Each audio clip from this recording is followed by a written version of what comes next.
بسم الله الرحمن الرحيم.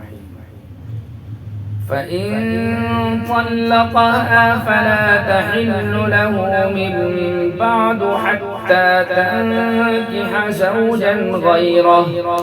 فإن طلقها فلا جناح عليهما أن يتراجعا إن ظنا أن يقيما حدود الله، وتلك حدود الله يبينها لقوم يعلمون. وإذا طلقتم النساء فبلغن أجلهن فأمسكوهن بمعروف أو سرحوهن بمعروف، ولا تمسكوهن ضرارا لتعتدوا، ومن يفعل ذلك فقد ظلم نفسه. ولا تتخذوا آيات الله هزوا، واذكروا نعمة الله عليكم وما أنزل عليكم من الكتاب والحكمة يعظكم به، واتقوا الله واعلموا أن الله بكل شيء عليم. وإذا طلقتم النساء فبلغن أجلهن فلا تعضلوهن أن ينكحن أزواجهن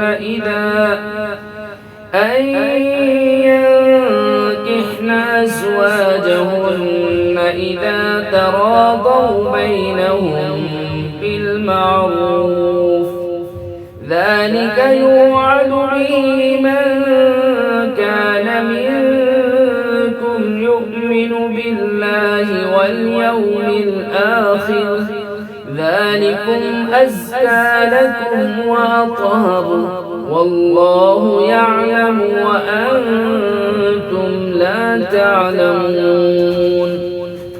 والوالدات يرضعن أولادهن حولين كاملين لمن أراد أن يتم الرضاعة، وعلى المولود له رزقهن وكسوتهن بالمعروف، لا تكلف نفس إلا وسعها، لا تضار والدة بولدها ولا مولود له بولده، وعلى الوارث مثل ذلك، فإن أرادا فصالا عن تراض منهما وتشاور فلا جناح عليهما.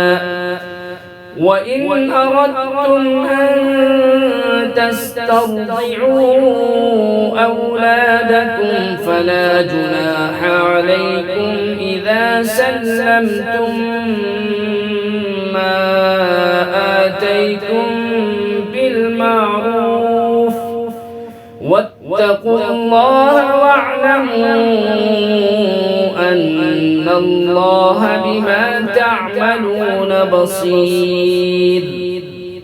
والذين يتوفون منكم ويذرون أزواجا يتربصن بأنفسهن 4 أشهر وعشرا، فإذا بلغن أجلهن فلا جناح عليكم فيما فعلن في